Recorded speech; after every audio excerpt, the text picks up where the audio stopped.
चलो दोस्तों, मेरा नाम है देवेंद्र। आज की वीडियो में अकाउंटिंग फॉर शेयर कैपिटल का प्रॉब्लम एंड सॉल्यूशन में जो हम समझने वाले हैं वो है प्रॉब्लम नंबर 5।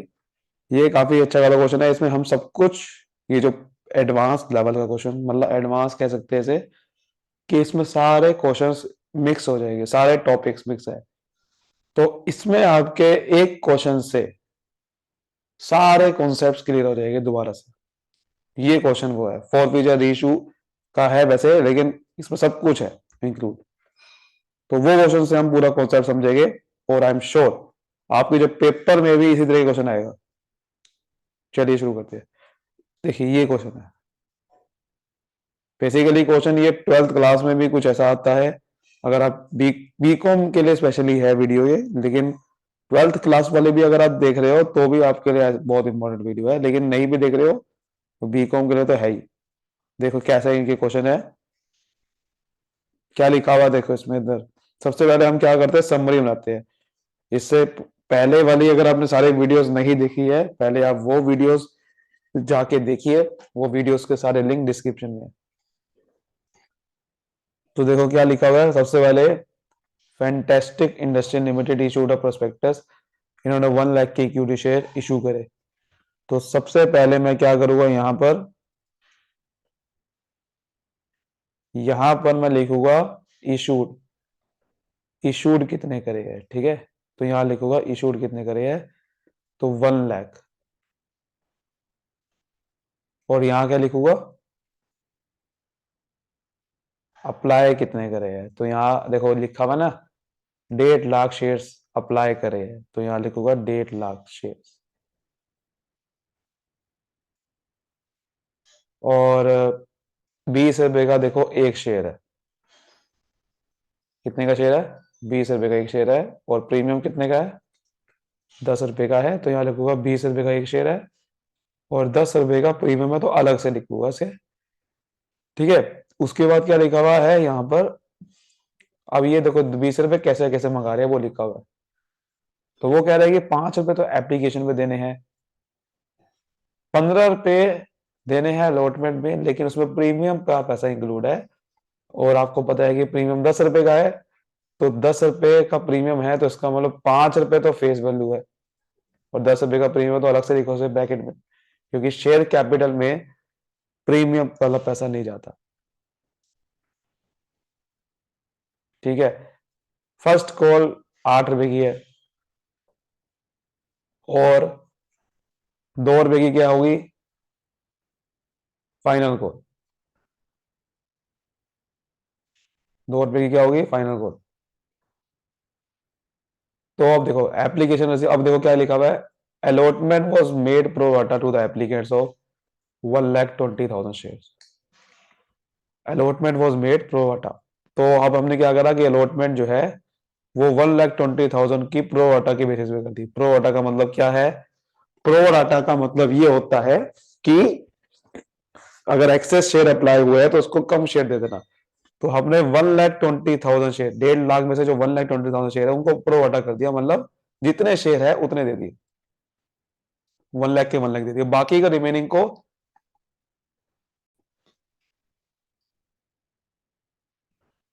बाकी के शेयर को रिफ्यूज कर दिया गया, ठीक है। तो रिफ्यूज कर दिया गया तो क्या, कितने शेयर बचे बाकी, 30,000 के। तो 30,000 के शेयर्स को हमें रिफ्यूज जीरो कर दिया, ठीक है। So money received in excess on the application वो एडजस्टेड अमॉन अलॉटमेंट, ठीक है। फिर क्या लिखा है, पी जिसको 2,000 शेयर अलॉट करे गए थे उसको अलॉटमेंट मनी उसने पे नहीं करी, तो उसकी फेलियर पे, और उसने जो फर्स्ट कॉल भी पे नहीं करी, तब उसके शेयर फॉरफिट कर दिए गए, ठीक है। तो आप यहां पर ऐसे लिख दो कि पी 2,000। अच्छा आपको पता ना कि ये सारा जो मैं बना रहा हूं, ये आपको क्वेश्चन की स्टार्टिंग में कैसे बनाना है, वर्किंग नोट में या तो बना दो या फिर रफ में बनाओ। मेन क्वेश्चन में नहीं बनाना इसको, ठीक है।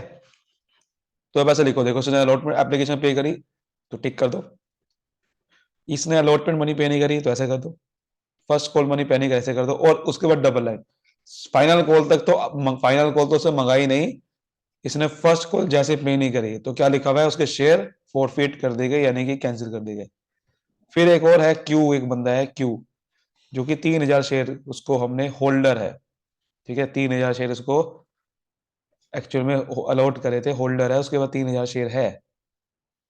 उसने 2 कॉल पे नहीं करी, फर्स्ट कॉल भी पे, एप्लीकेशन तो पे करी है, अलॉटमेंट पे करी है, लेकिन ये दोनों लास्ट की कॉल पे नहीं करी, तब इसके शेयर फॉरफिट करेंगे लास्ट बाद में। तो जब इसने कहा ना कि दोनों कॉल पे नहीं करी, तो पिछली वाली तो सारी कॉल पे करी होगी ना, एप्लीकेशन अलॉटमेंट, तभी तो फर्स्ट कॉल फाइनल कॉल मकाई है, ठीक है। तो ये चीज है, अब हम इसकी एंट्री करेंगे। तो पहली एंट्री क्या होती है, नरेशन मैं नहीं लिखूंगा इस बार, ठीक है, हाँ, क्योंकि समझ रहे हैं कॉन्सेप्ट। तो पहली एंट्री क्या होती है, सबसे पहले एप्लीकेशन का पैसा आता है, तो एंट्री क्या बनेगी, bank account debit to share application account.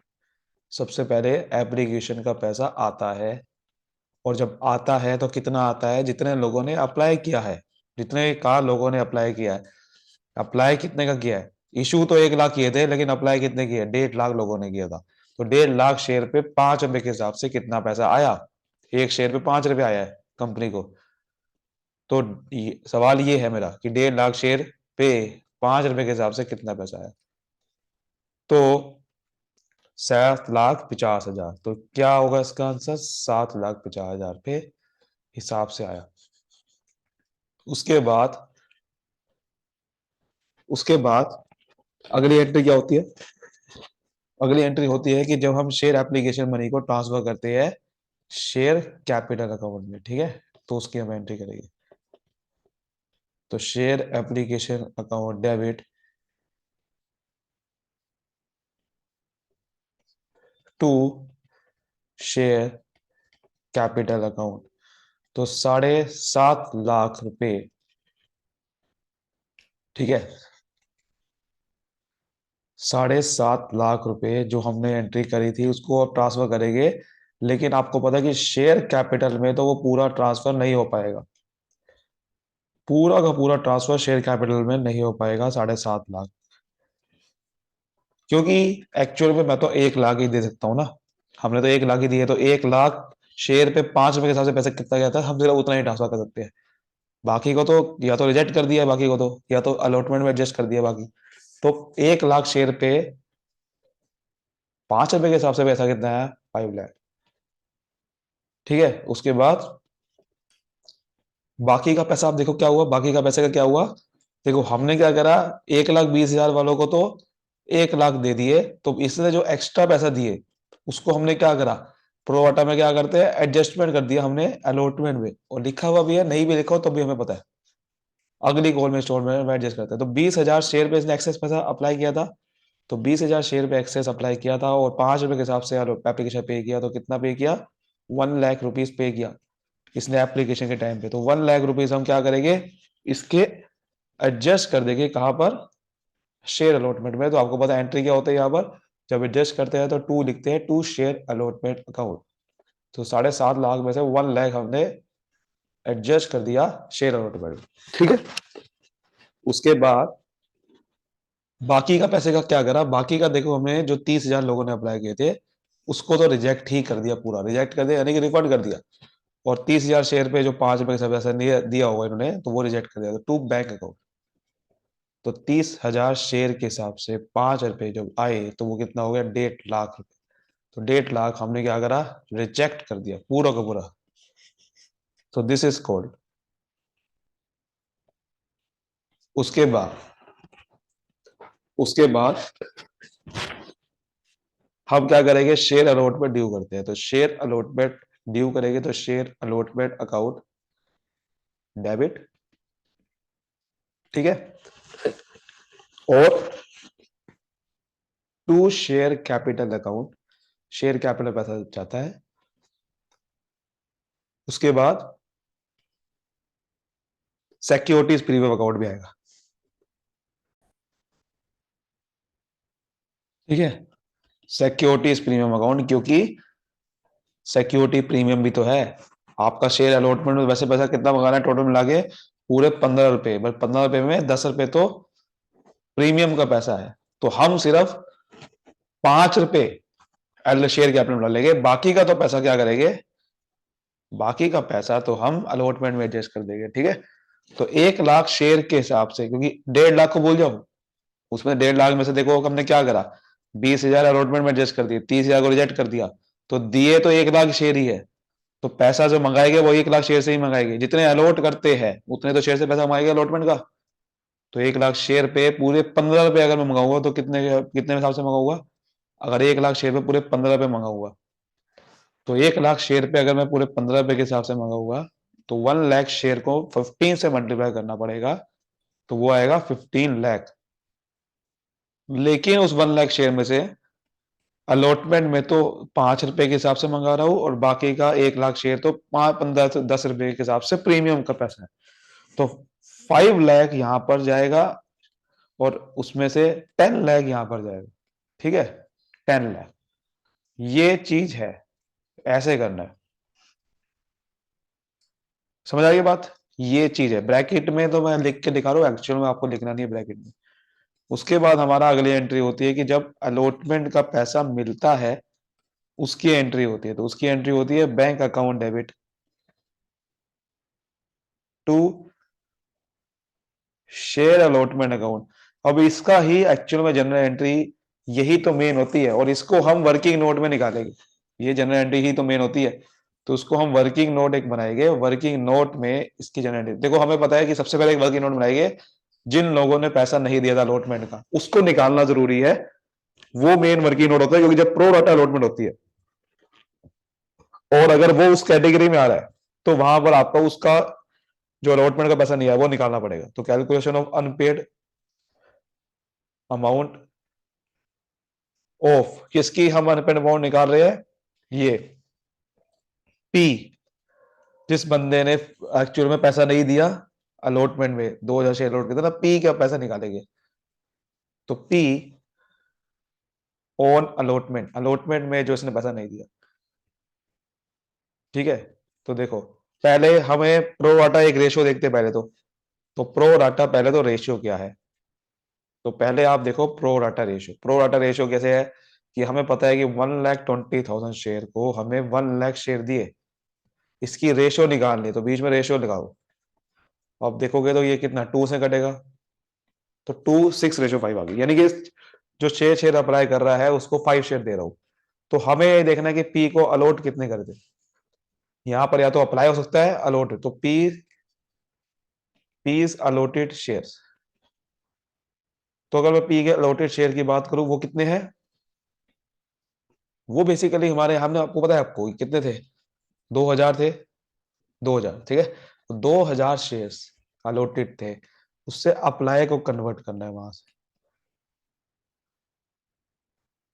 तो अगर 2,000 शेयर्स को आपको कन्वर्ट करना है अप्लाई में, आपको ये देखना है कि किसको रिप्रेजेंट कर रहा है रेशियो में।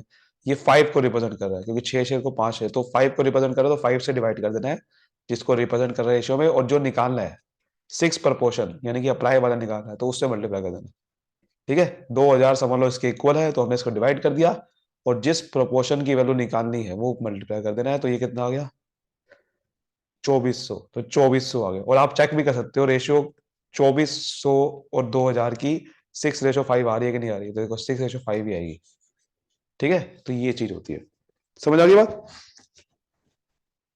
तो चलो अप्लाई आ गया। अब मैं ये निकाल सकता हूं कि एक्सेस शेयर इसने कितने दिए होंगे, एक्सेस शेयर अप्लाई कितने करे होंगे। So excess share applied by him, वो है 2400 शेयर तो अप्लाई किए, लेकिन 2,000 लोड करे, तो एक्सेस कितने कर दिए, 400 शेयर।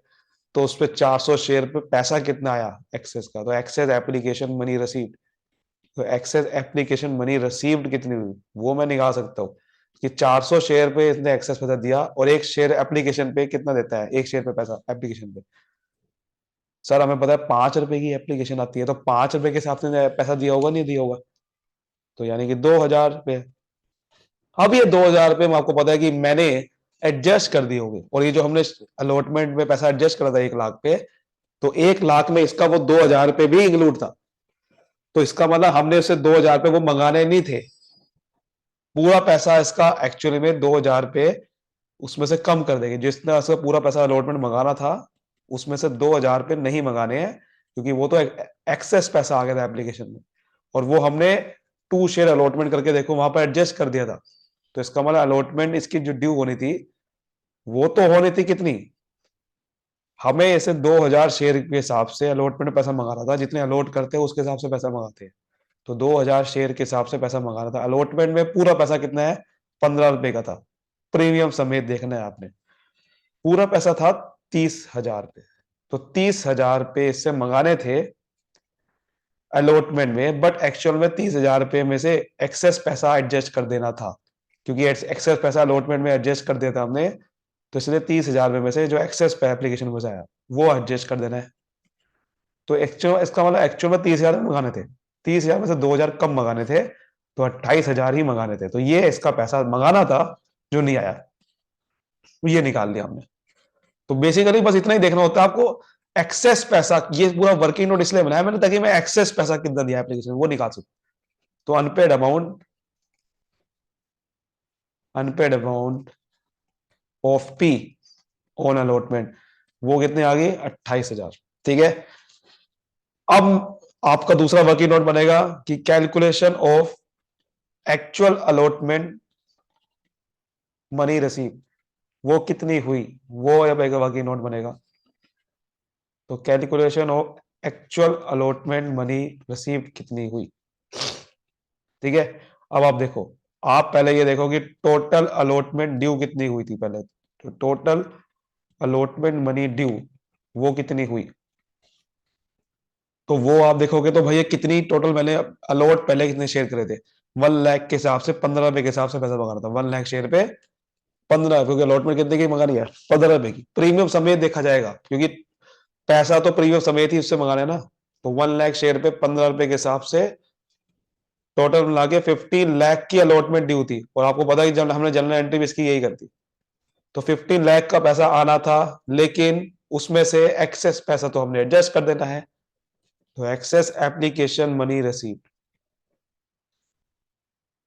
तो एक्सेस एप्लीकेशन मनी रिसीव जो ही एक्सेस एप्लीकेशन मनी आप कह सकते हो, एडजस्टेड जो कर देनी है इसके साथ, वो कितनी कर देनी थी, वो हमने देखो एंट्री करी थी एप्लीकेशन के टाइम पे। देखो ये जो मैंने लिखा था ना, टू शेयर अलॉटमेंट 1 लाख, तो 1 लाख का पैसा इसका मतलब अलॉटमेंट में नहीं मंगाना है, क्योंकि वो एक्सेस आ गया था। तो 1 लाख को माइनस कर देना है। तो इसका मतलब 5 लाख आने वाले थे अलॉटमेंट में, है ना। तो ये है allotment money to be received, इतना पैसा आने वाला था, बट इसमें से एक बंदे ने धोखा दे दिया, वो उसका नाम था पी, उसने पैसा नहीं दिया। और वो हमने पीछे निकाला है कितना नहीं दिया, कितना नहीं दिया, 28,000 रुपए। तो अनपेड अमाउंट बाय पी, ये पी के द्वारा जो अनपेड अमाउंट थी वो कितनी हुई, 28,000। तो 28,000 पे पी ने पैसा पे ही नहीं किया। तो एक्चुअल में इसका मतलब क्या हुआ, 4,72,000 वो पैसा अलॉटमेंट में आया सिर्फ। तो ये है एक्चुअल अलॉटमेंट मनी रिसीप्ट, ये आपको निकालनी थी। और ये जो वर्किंग नोट बना रहा हूं पेपर में भी बिल्कुल इस तरह से बनाना है आपने, बिल्कुल मैंने देखो प्रॉपर फॉर्मेट के हिसाब से आपके सामने वर्किंग नोट बनाया। तो ये है 4,72,000, ये आपने निकाला। ये आपका वर्किंग नोट नंबर आप कह दो कि भाई 2 से निकाला आपने। अब अगली एंट्री क्या होगी, अगली एंट्री आपकी होती है क्या, शेयर फर्स्ट कॉल जो ड्यू कर रहे हो आप, है ना, उसकी एंट्री। तो share first call, first and final call नहीं है वो, फर्स्ट कॉल ही है। तो share first call account debit करता हूं, टू शेयर कैपिटल अकाउंट आएगा, है ना। और कितने की है आपको पता है सर, 1 लाख के तो शेयर थे, लोट इस पे पैसा मंगाना था। और फर्स्ट कॉल पे मंगाना है देखो 8 रुपए, नीचे लिखा हुआ है देखो 8 रुपए। तो 8 रुपए में मंगाना था पैसा। तो भैया 8 रुपए मंगाना था, तो इसका मतलब 8 लाख रुपए की ड्यू करनी एंट्री। तो 8 लाख, 1 लाख शेयर के हिसाब से, तो 8 लाख रुपए के हिसाब से पैसा आना था। पर अब देखते हैं बैंक अकाउंट में कितना पैसा है। तो अगली एंट्री की bank account debit to share first call account, तो bank account debit to share first call account. तो देखो यार, देखो 8 लाख पे पैसा पूरा नहीं आया, क्योंकि आपको पता है देखो पी भी ऐसा बंदा है, मैंने यहां लिखा हुआ है देखो, पी ने भी पैसा पे नहीं किया, और क्यू भी ऐसा बंदा है, क्यू ने फर्स्ट कॉल पे नहीं करी थी, पी ने भी क्यू ने भी। तो इन दोनों के शेयर प्लस करो, यानी कि 5,000 शेयर है टोटल मिला के, 5,000 शेयर पे 8 रुपए के हिसाब से पैसा नहीं आया, एक तो पी और एक तो क्यू। तो टोटल मिला के 5,000 शेयर दोनों के मिल रहे थे, और 8 रुपए के हिसाब से पैसा देना था, वो नहीं आया था। तो 5,008 इंटू के अंदर होता है 40,000, भी पैसा नहीं आया इसका मतलब। तो 40,000 से माइनस कर दो तो 7,60,000 रुपये आएगा। समझ आ गई बात कैसे निकाला मैंने, कि 8 लाख में से 40,000 पे पैसा नहीं आया, तो इसका मतलब 7,60,000 रुपये आया ना, ये हो जाएगा। ठीक है, अगली हमारी एंट्री होती है, लेकिन अगली एंट्री करने से पहले आपको पता है कि मैंने पी के शेयर फोरफिट कर दिए, पी के शेयर उसी टाइम, देखो डबल लाइन खींची हुई है, उसी टाइम फोरफिट कर दिए फर्स्ट कॉल के बाद ही। कैसे, उसने फर्स्ट कॉल पे नहीं करी, उससे फाइनल कॉल मंगाई नहीं। अब हम फोर फीचर की एंट्री करेंगे, और फोर फीचर की एंट्री क्या होती है, शेयर कैपिटल अकाउंट पहले डेबिट करते हैं, यानी कि इसका जितना भी उससे शेयर कैपिटल से पैसा मंगाना था, जितना भी मैंने शेयर कैपिटल अकाउंट का ऐड करा था, वो सब डेबिट कर देंगे। और अगर कोई उसने ऐसा प्रीमियम पे नहीं करा था, किसी किसी भी कॉल में प्रीमियम इंक्लूड था, अगर वो उसने पे नहीं करा था, तो सिक्योरिटी प्रीमियम अकाउंट डेबिट करते हैं। और देखो अलॉटमेंट पे नहीं करी थी, और अलॉटमेंट में सिक्योरिटी प्रीमियम था, तो सिक्योरिटी प्रीमियम अकाउंट डेबिट करेंगे। ठीक है, और फिर हम यहाँ क्या लिखते हैं कि इस शेयर कैपिटल जो मैंने डेबिट करा उसमें से कितना पैसा आया और कितना पैसा नहीं आया, वो हम दिखाते हैं क्रेडिट साइड पे। पहले तो शेयर कैपिटल में टोटल पैसा दिखाते हैं कि टोटल पैसा उसने कितना मंगाया, फिर उसमें से कितना पैसा आया वो लिखते हैं, जितना पैसा आया उसको डाल देते हैं शेयर फॉरफीचर अकाउंट में, जितना पैसा आया उसको डालते हैं शेयर फॉरफीचर अकाउंट, जो पैसा नहीं आया उसको दिखाते हैं किस किस से नहीं आया। एक तो शेयर अलॉटमेंट से पैसा नहीं आया था, तो शेयर अलॉटमेंट अकाउंट, और एक फर्स्ट कॉल से पैसा नहीं आया उसका पी का, और शेयर फर्स्ट कॉल अकाउंट। ठीक है, अब देखो ध्यान से, शेयर कैपिटल में अब पी के शेयर फॉरफिट करें 2,000 शेयर के हिसाब से उसे कितना पैसा मंगाया। सर एक तो मैंने एप्लीकेशन में पैसा मंगाया, ठीक है, अलॉटमेंट पैसा मंगाया, फर्स्ट कॉल पे 2 रुपए तो मंगाएगी नहीं, तो शेयर कैपिटल में कितना पैसा गया होगा, 5 रुपए के हिसाब से गया होगा, फिर 5 रुपए के हिसाब से सिर्फ शेयर कैपिटल में, क्योंकि प्रीमियम 10 रुपए तो भैया प्रीमियम अकाउंट में लिखा होगा। शेयर कैपिटल की बात करो तो 5 रुपए, 5 रुपए, 8 रुपए, इतना ही पैसा मंगाया उससे, शेयर कैपिटल में इतना ही पैसा डाला होगा, 5, 5, 10 और 18, तो 18 रुपए तक ही उससे पैसा मंगाया था शेयर कैपिटल में, तो 18 से मल्टीप्लाई करूंगा, ये ध्यान रखना है, प्रीमियम नहीं जोड़ना। तो कितना आ गया 36,000। अब सिक्योरिटी प्रीमियम उसने पैसा कितना पे नहीं करा सर, 2,000 शेयर पे उसने सर सिक्योरिटी प्रीमियम कितना पे नहीं करा होगा। सर बड़ा सिंपल है, 2,000 शेयर पे ना सिक्योरिटी प्रीमियम था, एक्चुअल में अलॉटमेंट 10 रुपए उसको पे करना सिक्योरिटी प्रीमियम, वो भी पे नहीं करा, वो भी अकाउंट कैंसिल कर रहा हूं, तो 10 रुपए के हिसाब से मल्टीप्लाई कर दूंगा, 20,000 हो गया। शेयर फॉरफीचर का अभी बैलेंस ना निकालो, वो बैलेंस फिगर निकाले करो, क्योंकि उसमें फिर आपको क्योंकि अप्लाई करने के टाइम पे उसने पैसा थोड़ा महंगा दिया था इसलिए। तो आप ऐसा करो, अलॉटमेंट पैसा कितना पे नहीं करा, वो हमें वर्किंग नोट नंबर 1 से निकाला है, वो कितना निकाला था देखो 28,000, तो 28,000 रुपए इसने पे नहीं करे। फर्स्ट कॉल पे हमने निकालेंगे कि 2,000 शेयर पे से 8 रुपए के हिसाब से मंगाना था फर्स्ट कॉल पे, तो 16,000 पे नहीं करे। तो अब आप बैलेंसिंग फिगर से सीधा शेयर फॉरफीचर का बैलेंस निकालो, तो कितना आ गया 56,000 माइनस, उसमें से कर दो ये सब, ये वाले दोनों को जोड़ के, वो कितना आ रहा है 44,000। तो 12,000 पे फोर फीचर पे आए होगे, और वो कैसे आए होगे वो भी बहुत आसान है निकालना। कैसे आए होगे, बड़ा सिंपल है, देखो कैसे निकालना। भैया उसने भैया 2400 हमने निकाला था ना अभी पी का, देखो ध्यान से, इसने अप्लाई कितने करे थे 2400 शेयर, तो 2400 शेयर पे इस हिसाब से इसने पैसा दिया होगा एप्लीकेशन के टाइम पे। और क्योंकि ये एक्सेस पैसा तो भले इसका 2,000 पे था, ये एडजस्ट करना था अलॉटमेंट में, बट इसने अलॉटमेंट दी ही नहीं, तो उसका पैसा एप्लीकेशन के टाइम पे ही कितना आया, सिर्फ एप्लीकेशन के टाइम पे इसका पैसा आया था 2400 शेयर पे 5 रुपए के हिसाब से। तो भैया मल्टीप्लाई करना 2400 को 5 से, 12,000 नहीं आता, तो देखो ऐसे आया 12,000। समझ आ गई बात। उसके बाद अब अगली एंट्री होती है, इसकी अगली एंट्री अब करेंगे फाइनल कॉल ड्यू की, फाइनल कॉल में जो मंगानी थी, ठीक है, तो फाइनल कॉल ड्यू की, तो यहां लिखेंगे शेयर फाइनल कॉल अकाउंट, या share second and final call account, क्योंकि सेकंड कॉल है ना वो, second and final call account debit to share capital account, अब सर 1 लाख शेयर पे फाइनल कॉल कितने की है? सर 2 रुपए की है। देखो 2 रुपए की है सर फाइनल कॉल। तो 2 रुपए की है तो इसका मतलब 2 लाख रुपए की है। तो 2 लाख रुपए फाइनल कॉल पे क्या हुआ ये, आने थे। तो अब हम एंट्री करेंगे उसकी, किसकी? फाइनल कॉल के रसीद की। ठीक है, अब हम उसकी एंट्री करते हैं। देखो तो देखो, अब हम एंट्री करेंगे बैंक अकाउंट डेबिट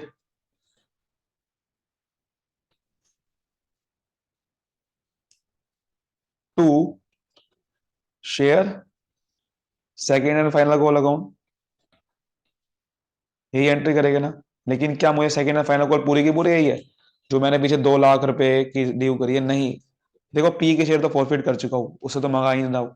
लेकिन क्यों भाई साहब ने भी पैसा नहीं करा था, सेकंड एंड फाइनल कॉल पे नहीं करी। फर्स्ट कॉल तो पैसा नहीं पे नहीं करा था, वो तो माइनस कर दिया था।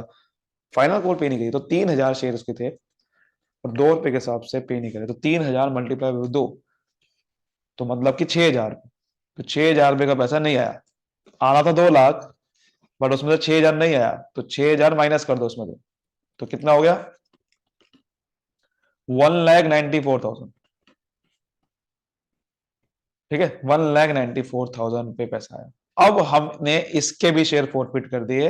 तो कहा था ना उसने कि इसके शेयर फॉरफिट कर देने हैं, तो अब इसके शेयर फॉरफीचर की एंट्री करनी है। तो इसके शेयर फॉरफीचर की एंट्री ऐसी होगी वैसी कि शेयर कैपिटल अकाउंट पहले डेबिट करते हैं, सिक्योरिटी प्रीमियम अकाउंट डेबिट नहीं करेगी, क्योंकि इसने जो भी फर्स्ट कॉल पे नहीं करी थी, सेकंड फाइनल कॉल पे नहीं करी, उसमें प्रीमियम इंक्लूड नहीं था।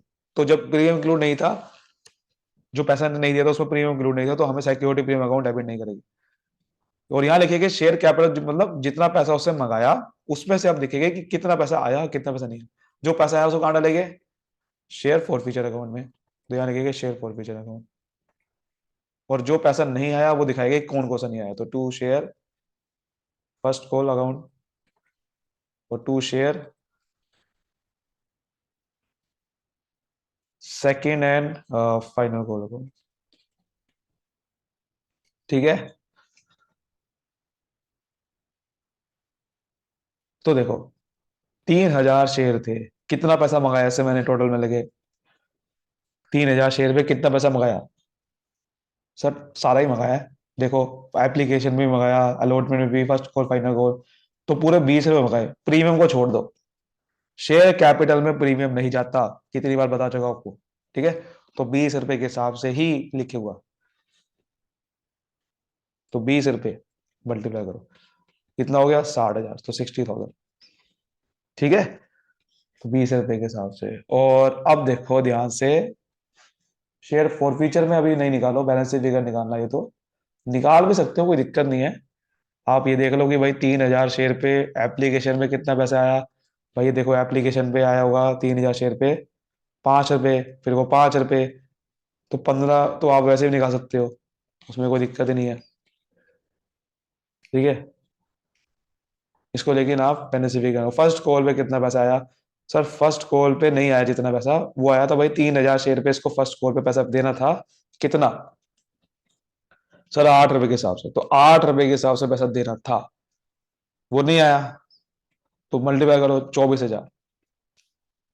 फिर यहाँ पर 3,000 शेयर के हिसाब से सेकंड फाइनल करो 2 रुपए की थी, तो ये भी नहीं आई 6,000 पे, तो 30,000 पे नहीं आए। और यहाँ पर 3,000 शेयर पे 20 रुपए। ठीक है ना, तो इसका मतलब 60,000 में से 30,000 गए, 30,000, तो 30,000 का पैसा आया ना। देखो 30,000 का पैसा आया कैसे, ये भी आप निकाल सकते हो कि भाई 3,000 शेयर पे इसने एप्लीकेशन के टाइम पे तो 10 रुपए दिए। ठीक है, सॉरी 5 रुपए दिए, 5 रुपए की एप्लीकेशन थी, ऐसे 3,000 शेयर पे अलॉटमेंट में 5 रुपए दिए। प्रीमियम को छोड़ दो, शेयर कैपिटल में से मैं कह रहा हूं कितना पैसा आया, तो उसमें प्रीमियम इंक्लूड नहीं होता ना। तो देखो 15,000, 15,000, 30,000। अब आप कहोगे एप्लीकेशन के टाइम पे तो भाई जैसे एक्सेस शेयर अप्लाई करे थे, अरे भैया क्योंकि उसकी अलॉटमेंट आ चुकी है ना, उसकी अलॉटमेंट हमने मंगा ली, तो अलॉटमेंट में वो एक्सेस पैसा जो इसका आया था एप्लीकेशन के टाइम पे, वो तो अलॉटमेंट में एडजस्ट कर दिया होगा, तो वो एक्सेस पैसा खत्म। तो अब 3,000 शेयर के हिसाब से ही सीधा मल्टीप्लाई कर सकते हो एप्लीकेशन को। अगर आप वो निकालना चाहते हो कि पहले अप्लाई कितना किया था, वो निकाल लो चाहे, लेकिन अलॉटमेंट में फिर आप वो एडजस्ट करोगे एक्सेस पैसे को, तो आप सीधा क्या करोगे, 3,000 शेयर के हिसाब से मल्टीप्लाई करोगे, 5 रुपए को, 5 रुपए को, इस हिसाब से। फॉर फ्यूचर में भी शेयर कैपिटल में ही, शेयर कैपिटल वाला ही पैसा जाता है, प्रीमियम का पैसा नहीं जाता। प्रीमियम का पैसा हमेशा प्रीमियम अकाउंट में जाएगा, ठीक है। ये आपकी एंट्री बनेगी। इसलिए आप कोशिश करो शेयर फॉर फ्यूचर का बैलेंस, बैलेंस शीट फिगर निकालो। अब हम क्या करेंगे, उसने क्या करा देखो, अब हमारा क्वेश्चन खत्म हो चुका है, लेकिन देखो लास्ट में उन्होंने क्या करा, सारे शेयर जो फॉरफिट करे थे उसको आर को बेच दिया गया, यानी कि री इशू भी आ गया, देखो री इशू कर दिया गया 16 रुपए के हिसाब से। तो अब री इशू की एंट्री करेंगे, री इशू करा है, री इशू, तो जो री इशू करा है उसकी एंट्री क्या होगी, बैंक अकाउंट डेबिट, पैसा आया मेरे पास, टू शेयर कैपिटल अकाउंट, जो पैसा आया। अब देखो जो पैसा आया तो डायरेक्टली मैंने आपको बताया था सीधा एंट्री क्या होती है, शेयर कैपिटल अकाउंट क्रेडिट होता है। लेकिन जब पैसा टुकड़ों में मंगाते हैं तो सीधा पहले लिखते हैं, पहले हम शेयर एप्लीकेशन लिखते हैं, फिर शेयर एप्लीकेशन कंपनी का ट्रांसफर करते हैं शेयर कैपिटल में। लेकिन अब जब पैसा अलॉटमेंट में ऐसा कुछ लिखा हुआ नहीं है, सीधा मंगा रहे हैं पैसा, तो सीधा शेयर कैपिटल में जाएगा। तो यहां तो बैंक अकाउंट में 16 रुपए के हिसाब से है, लेकिन लास्ट में क्या लिखा हुआ है, फुली पेड, मतलब फुली पेड है वो शेयर, लेकिन उसको मतलब फुली पेड लिखा होता है, फुली पेड अप, अगर लिखा होता है फुली पेड या फुली पेड अप, इसका मतलब मैंने उससे पूरा पैसा मंगाना है, मतलब पूरा पैसा उससे मंगाना है। लेकिन दिया उसने कितना है, इशू कितने का किया मेरे शेयर, सारे शेयर बेचे कितने के, 16 रुपए के, है फुली पेड वो, करना फुली पेड है, फुली पेड मतलब 20 रुपए का एक शेयर है, क्योंकि हमने जो फॉरफिट करे सारे शेयर वो 20 रुपए के थे, तो एक शेयर 20 रुपए का, लेकिन पैसा आया 16 रुपए के हिसाब से। तो सारे शेयर फॉरफिट करे ना मैंने, 5 के 5,000, तो 5,000 शेयर, क्योंकि एक 3,000, 2,000 तो पी के शेयर थे, और 3,000 शेयर मैंने इसके शेयर फॉरफिट करे दूसरे क्यू के, तो 5,000 शेयर पे 16 रुपए के हिसाब से पैसा आया, क्योंकि 16 रुपए के हिसाब से रीइश्यू करा है, तो कितना आया होगा, 80,000। लेकिन फुली पेड है वो शेयर, फुली पेड अप मतलब 20 रुपए का ही एक शेयर है, तो देने तो 20 रुपए ही है, तो शेयर कैपिटल में तो 20 रुपए ही जाने। मैंने आपको बताया था ना, शेयर कैपिटल में कभी भी डिस्काउंट वाला पैसा नहीं जाता, ना ही प्रीमियम वाला पैसा जाता है। वहां तो जितने का एक शेयर है, फुली पेड लिखा होता है, एक शेयर 20 रुपए का था, तो इसका मतलब एक शेयर 20 रुपए का ही शेयर कैपिटल में जाएगा, चाहे भले आप डिस्काउंट में इशू करो, उससे हमें कोई मतलब नहीं। तो शेयर कैपिटल तो 20 रुपए ही जाने वाले हैं, चाहे आपने डिस्काउंट में इशू करा, फुली पेड था ना वो, तो ये कितना जाएगा, 1 लाख। सर फिर बाकी का 20,000 रुपए तो डिस्काउंट दे दिया मैंने, हाँ, तो यहाँ पर डिस्काउंट एंड इशू लिखू नहीं, जब आप डिस्काउंट लिख देते हो ना, तो अब उस डिस्काउंट को आप कवर अप कर दोगे जो आपके पास पैसा कहीं पे आया था। तो देखो जिस अकाउंट में आपने शेयर फॉरफिचर में पैसा डाला था, उस अकाउंट का यूज करो ना, फिर आप 30,000 रुपए जो आपके पास आ गए थे, अब उसके शेयर तो कैंसिल कर ही दिया आपने, तो उस 30,000 रुपए का आप जो डिस्काउंट दिया है, उस डिस्काउंट को आप कवर कर दो। क्यों उस डिस्काउंट और इशू लिख रहा हूं मैं यहाँ पर, शेयर फॉरफिचर का बैलेंस का इस्तेमाल करो, जो जो क्रेडिट बैलेंस है उसको जब इस्तेमाल करोगे तो शेयर फॉरफिचर अकाउंट डेबिट कर दूंगा, क्योंकि शेयर फॉरफिचर अकाउंट क्रेडिट है ना, तो जब उसका बैलेंस का इस्तेमाल करो तो क्या करूंगा, डेबिट करूंगा। तो शेयर फॉरफिचर अकाउंट से वो 20,000 रुपए ले लूंगा, क्योंकि उसके अकाउंट में 30,000 रुपए पहले ही हमारे पास पड़े हैं, तो 30,000 में से 20,000 रुपए काट लूंगा डिस्काउंट की वजह से, तो फायदा हो गया ना। क्यों मैं डिस्काउंट इशू की एंट्री लिखूं यहाँ। अब आपको पता है जब हम जितना भी फिर बाद में शेयर फॉरफिचर का बैलेंस बचता है, वो कैपिटल रिजर्व में ट्रांसफर होता है, बिकॉज ये जो रिजर्व बना, ये जो आपको शेयर फॉरफिचर का बैलेंस है, ये कैपिटल गेन कहेंगे इसे, जो भी पैसा शेयर को बेच के खरीद के आता है वो कैपिटल गेन होता है। तो कैपिटल गेन का पैसा कैपिटल रिजर्व में ट्रांसफर होता है, तो यहां पर अब जितना भी पैसा बचा है वो ट्रांसफर कर देंगे, क्योंकि ये क्रेडिट बैलेंस होता है शेयर फॉरफिचर का, और जब ट्रांसफर करूंगा तो उसको डेबिट करेंगे, तो शेयर फॉरफिचर अकाउंट डेबिट करेंगे जितने का आपने एक्चुअल में शेयर, आपका शेयर को फॉरफिट करते हुए पैसा कितना आया, और बेचते हुए उसका पैसा, खरीदते बेचते हुए देखो कैपिटल गेन होता है। जब आपने खरीदा था तो 30,000 रुपए आए थे, बेचा है तो देखो आपने जब कैंसिल करा तो 30,000 रुपए आए, बेचा है तो 20,000 रुपए डेबिट हुए, तो फायदा कितने का हुआ वो आपको देखना है, फायदे को आपने कैपिटल रिजर्व में ट्रांसफर करना है, ध्यान रखना। तो 30,000 रुपए तो फायदा हुआ 30,000 रुपए में से, लेकिन 20,000 का डिस्काउंट दे दिया उसमें से, तो 10,000 रुपए बचे, तो 10,000 का 10,000 कैपिटल रिजर्व बन जाएगा। समझ आ गई बात, ये हमारी एंट्री बनी, ये चीज होती है।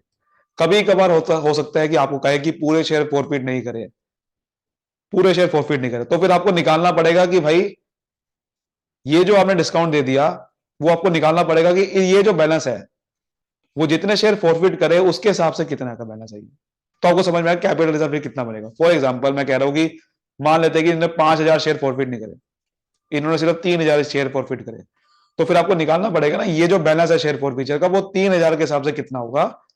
फिर उसमें से जो डिस्काउंट दिया वो माइनस करो, क्योंकि आपको कैपिटल रिजर्व कैसे बनाना है, जितने का शेयर फॉरफिचर है बैलेंस उसमें से कितने का डिस्काउंट दिया बेच के।